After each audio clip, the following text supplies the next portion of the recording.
A Time to Kill was released in 1996 and was directed by Joel Schumacher and is based off of the novel of the same name by John Grisham and stars Matthew McConaughey, Sandra Bullock, and Samuel L. Jackson, and follows the story of a young black girl who is raped and lynched, and when she survives, her father, played by Samuel L. Jackson, takes justice into his own hands and kills the two men responsible. And so it is up to a young DA, played by Matthew McConaughey, to defend this man.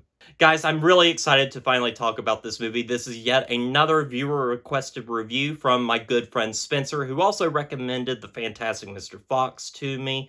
And this is a movie that I've been meaning to watch for some time now. I am very well aware of the book that the movie is based on. I have read the book, but it's been many years since I last did so, so I'm a little fuzzy on the details, so I can't really talk about this film as an adaptation, but I can talk about it as a really solid movie. Now, when it comes to Joel Schumacher, I usually know him for movies such as Batman Forever, Batman and Robin, and something later on in his life such as The Phantom of the Opera, but I have never really watched any of his legal dramas such as The Client, which was also based off of a John Grisham novel, and this one, and I was really surprised by the direction and how just good it was, as well as the acting, which is definitely the highlight of this film. I think the acting is absolutely superb. This really is a good role for Matthew McConaughey in particular, who I think this is really the film that put him on the map, because earlier he had done movies such as, Dazed and Confused, which was his first movie, and then also Texas Chainsaw Massacre 4. But this one, I think, really challenges him, and he proves to be a really good actor in this, and I think he is definitely the best part of it.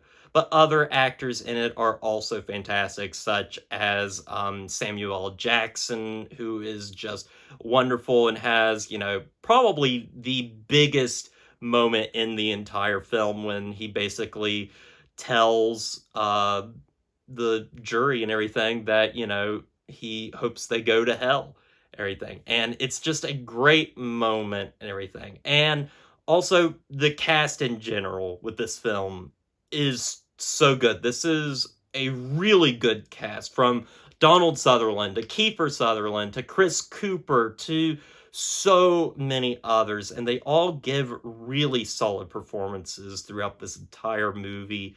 I love the issues that it deals with, although I wish that they had dealt with them even more, because that is one of the disappointing things of this film. It is that it doesn't go as far as it could have gone. So I love the style, and I love the acting, and I love the story overall. And this movie also has one of the most horrifying rape scenes I have ever seen, and it's done very subtly too. We see at the beginning of the movie as this young black girl is raped and lynched, and we have a unique perspective for it. We see it through her point of view, and that's really interesting to me, and honestly makes it even more horrifying, seeing it through her eyes, and it's just extremely brutal and just hard to watch at points. But also, this movie has really great moments, such as the very end of the film when Matthew McConaughey's character is laying out everything on the table, talking to the jury and everything, trying to get the person that he is defending out of prison. And it's so well delivered by Matthew McConaughey. You really feel the tension in the room and how these people are affected by this horrible event, and it's done really well. And it's one of the things that made this movie just extremely entertaining and extremely watchable, was just the likability of the characters, the great acting, the great subject matter, and some of the more tense moments throughout. But I do think the film fails in quite a few areas too that make it not as good as it could have been. Now, I do want to mention first off about the length of the film. This movie is 2.5 hours, and right around the 90-minute mark, it really begins to feel its length and feels a little bit inflated. There feels like there could have been a lot of stuff throughout, especially the moments where Matthew McConaughey's character is being threatened by the KKK. I feel like some of this stuff could have been taken out. There's also this subplot with Sandra Bullock's character where she is kidnapped by the KKK, and it just doesn't really lead anywhere. It's just, one of those things to add tension, and just it feels like something that could have been completely cut out of the film. And the film, I think, would have been a better, more streamlined film and would have been ultimately for the better.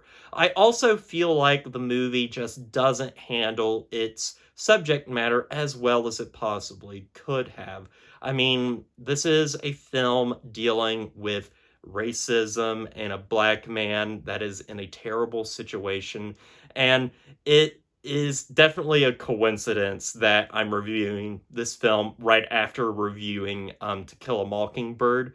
This was not planned or anything, it just happened that way. But, this could have easily been a modern take on To Kill a Mockingbird and be just as timeless as that film, except, having it set in modern day in the New South. But I feel like this film could have really benefited from having its black characters be more than just window dressing, being more than just atmosphere, as Roger Ebert puts it, because I feel like they're just not given that much. It's definitely all about the white characters, and I feel like this is a missed opportunity to really delve into more black characters and make them more, like actual characters than just, people that are standing around. And I think that's one of the more disappointing things of the film. I also found the very end of the movie rather weird. The end of the movie ends with, Samuel L. Jackson is cleared of his charges. He's found not guilty, but it ends with this boy running out and saying that he's innocent. And I'm like, I mean, technically, he's not guilty. He's still not innocent of killing these two men. But, like, I think it would have worked better if, it's like, we won. Like, he got out of this situation and there is a victory, because it just feels really odd to me in that moment. But nonetheless, with these moments, and also I found the stuff with the KKK just really goofy, honestly. Like, they don't feel like a threat. They feel extremely goofy and everything, and I just feel like they're not played as well as they could have been. Like, they could have been an extreme threat and everything, but they're just played very awkwardly and goofy, and it's not for laughs or anything, but they're very stereotypically evil, which I think was maybe the point and everything. But they just don't feel as organic as some of the other great stuff that is throughout this film. But still, at the end of the day, I think this is a solid film. It is wonderfully shot. It has some really good directing, some great style to it, and some wonderful acting. However, I think what holds it back is the film's runtime of 2.5 hours, as well as just really doing the black characters in the film a little bit dirty by not focusing on them when I feel like they should have. It definitely is a movie about the white people, and I think it could have been a little bit more than that. Now, obviously, I can't remember if there's more for these characters to do in the book. This obviously is an adaptation, but as an adaptation, I think you are able to add to some things here and there to make it a better film. I think if this movie was coming out today, I think they would establish that more. have the black actors and characters having more to do throughout the film. But as it stands, this is still a pretty good, solid film, and I'm definitely happy that this was recommended to me. So anyway, guys, with all that said, I'm going to give A Time to Kill a 7 out of 10. It was almost an 8 out of 10, but I just couldn't give it to it because of the runtime as well as some missed opportunities. But I still definitely recommend this film. I think it is really good. It showcases Matthew McConaughey's acting ability very early on in his career, and it's just a really enjoyable movie overall. But anyway, guys, I want to thank you for watching, and as always, don't forget to like, comment, and subscribe to the channel, and I'll see you guys in the next review.